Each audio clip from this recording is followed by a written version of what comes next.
ज्वालामुखी कुदरत की बहुत बड़ी ताकत है। ये विस्फोटक घटनाएं हमें धरती की आंतरिक शक्तियों की झलक दिखाती हैं। ये हमें याद दिलाते हैं कि धरती के नीचे एक आग का दरिया बहता है। ये लावा जो सतह पर आता है, धरती के गर्भ से निकलता है और सब कुछ अपने रास्ते में जला देता है। जब ज्वालामुखी फटता है तो पिछला हुआ पत्थर, राख और गैसें बाहर निकलती हैं। ये राख और गैसें आसमान में ऊंचाई तक पहुंच जाती हैं, जिससे हवाई यातायात भी प्रभावित हो सकता है। ये विस्फोट बहुत तबाही मचा सकते हैं, पल भर में धरती का नक्शा बदल देते हैं। ज्वालामुखी के फटने से आसपास के इलाके पूरी तरह से बर्बाद हो सकते हैं। इसका फौरन असर तो बहुत बुरा होता है, लेकिन आगे चलकर इसके और भी बुरे नतीजे हो सकते हैं। लावा और राख की वजह से जमीन बंजर हो सकती है और पानी के स्रोत दूषित हो सकते हैं। ज्वालामुखी विस्फोट से मौसम, पर्यावरण और सभी जीवित चीजें प्रभावित होती हैं। राख और गैसें वातावरण में फैलकर जलवायु परिवर्तन का कारण बन सकती हैं। ये हमें कुदरत की ताकत की याद दिलाते हैं। ज्वालामुखी विस्फोट की शक्ति और उसकी विनाशकारी क्षमता हमें यह सिखाती है कि हमें प्रकृति का सम्मान करना चाहिए।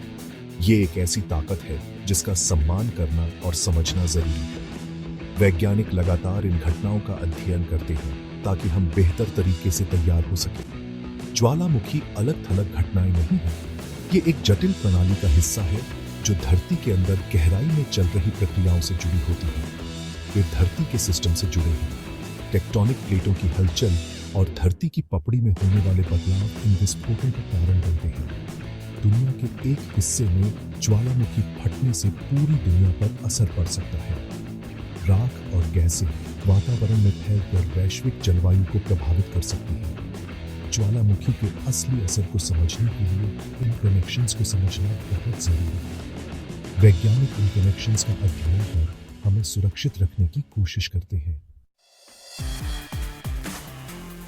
सोचो अगर धरती के सारे ज्वालामुखी एक साथ फट पड़े। ये सोचकर ही डर लगता है, लेकिन ये मुमकिन है, चाहे कितना ही नामुमकिन क्यों न लगे। अगर ऐसा हुआ तो हमारी धरती बर्बाद हो जाएगी। पूरी दुनिया में भयंकर तबाही मच जाएगी। फौरन होने वाले नतीजे बहुत भयानक होंगे। धरती के नीचे मैग्मा के हिलने से पूरी दुनिया में भूकंप आएंगे। समुद्र के किनारे सुनामी आएगी और नीचे के इलाकों में पानी भर जाएगा। शहर टूट जाएंगे, आग लग जाएगी, आसमान में राख के बादल छा जाएंगे और सूरज दिखना बंद हो जाएगा। ये शुरुआती तबाही ही होगी। इतने बड़े विस्फोट के आगे चलकर और भी बुरे नतीजे होंगे। दुनिया का मौसम बदल जाएगा, हवा में जहरीली गैसें भर जाएंगी, जमीन बंजर हो जाएगी। दुनिया भर में ज्वालामुखी फटने का सबसे पहला और बड़ा असर अंधेरा होगा।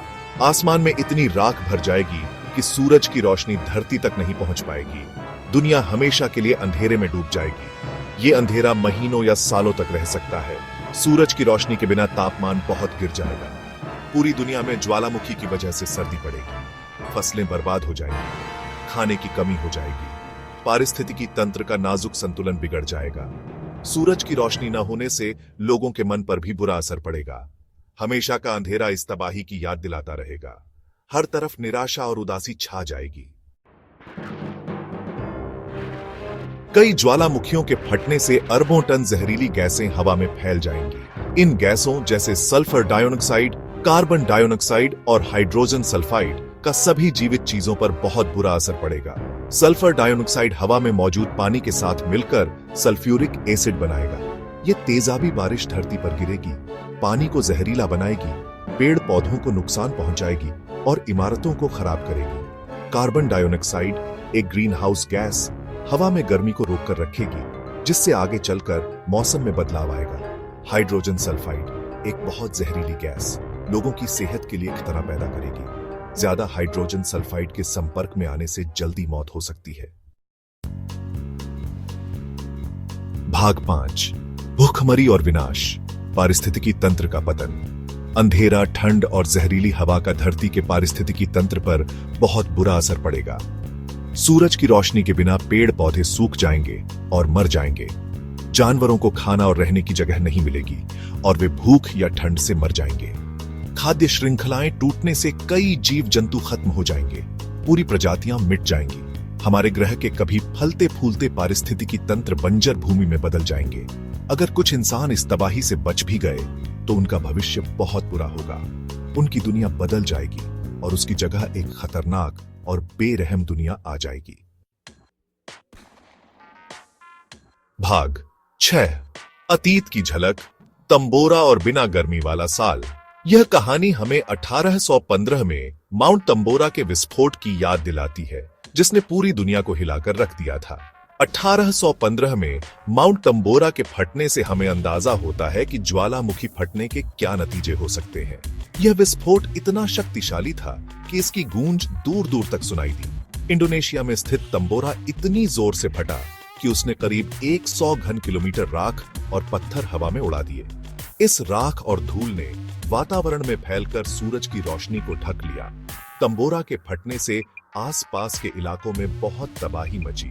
गांव और शहर राख और लावा से ढक गए, जिससे जीवन अस्त व्यस्त हो गया। हजारों लोग पायरोक्लास्टिक प्रवाह, सुनामी और अकाल से मारे गए। इस आपदा ने स्थानीय जनसंख्या को बुरी तरह प्रभावित किया, लेकिन इसके असर सिर्फ इंडोनेशिया तक ही सीमित नहीं रहे। तंबोरा के विस्फोट ने वैश्विक जलवायु को भी प्रभावित किया। अगले साल 1816 बिना गर्मी वाला साल कहलाया। इस साल की गर्मी में भी ठंडक महसूस की गई और मौसम असामान्य रूप से ठंडा रहा। दुनिया भर में औसत तापमान 0.5 डिग्री सेल्सियस गिर गया। इस तापमान गिरावट ने कृषि और खाद्य उत्पादन पर गहरा असर डाला। यूरोप और उत्तरी अमेरिका में फसलें बर्बाद हो गईं। किसान अपनी फसलों को बचाने में असमर्थ रहे, जिससे खाद्य संकट उत्पन्न हुआ। खाने के लिए दंगे हुए, अकाल पड़ा और बीमारियां फैली। लोग भूख और बीमारी से जूझते रहे और समाज में अराजकता फैल गई। तंबोरा का फटना हमें याद दिलाता है कि एक जोरदार ज्वालामुखी पूरी दुनिया को कैसे प्रभावित कर सकता है। यह घटना हमें प्रकृति की शक्ति और उसके प्रभावों के प्रति सचेत करती है। भाग 7 नामुमकिन के लिए तैयारी, बचने के तरीके।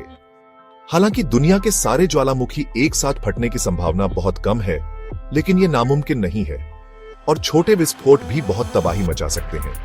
इसलिए जरूरी है कि हम ऐसी घटनाओं के लिए तैयारी करें। एक जरूरी कदम है ज्वालामुखियों पर नजर रखना और विस्फोट की भविष्यवाणी करना। वैज्ञानिक ज्वालामुखी गतिविधि पर नजर रखने के लिए नई तकनीकें और तरीके खोज रहे हैं। इसमें सैटेलाइट से जमीन के आकार में बदलाव देखना, गैस उत्सर्जन को मापना और भूकंपीय गतिविधि का विश्लेषण करना शामिल है। एक और जरूरी कदम है विस्फोट होने पर लोगों को निकालने और मदद देने की योजना बनाना। इसमें सुरक्षित जगहों की पहचान करना, निकास मार्ग बनाना और खाना, पानी और दवाइयां इकट्ठा करना शामिल है। भाग 8 राख के बाद उम्मीद और नई शुरुआत। दुनिया भर में ज्वालामुखी फटने के बाद बहुत मुश्किल समय आएगा। राख और धूल से ढके शहर, बर्बाद हो चुकी जमीनें और तबाह हुए घर, ये सब हमें याद दिलाते हैं कि प्रकृति कितनी शक्तिशाली हो सकती है। लेकिन ये समय धैर्य और नई शुरुआत का भी होगा। जैसे जैसे समय बीतेगा, हम देखेंगे कि कैसे नई जिंदगी उभरती है और कैसे लोग मिलकर अपने समुदायों को फिर से खड़ा करते हैं। इंसान बहुत समझदार होते हैं।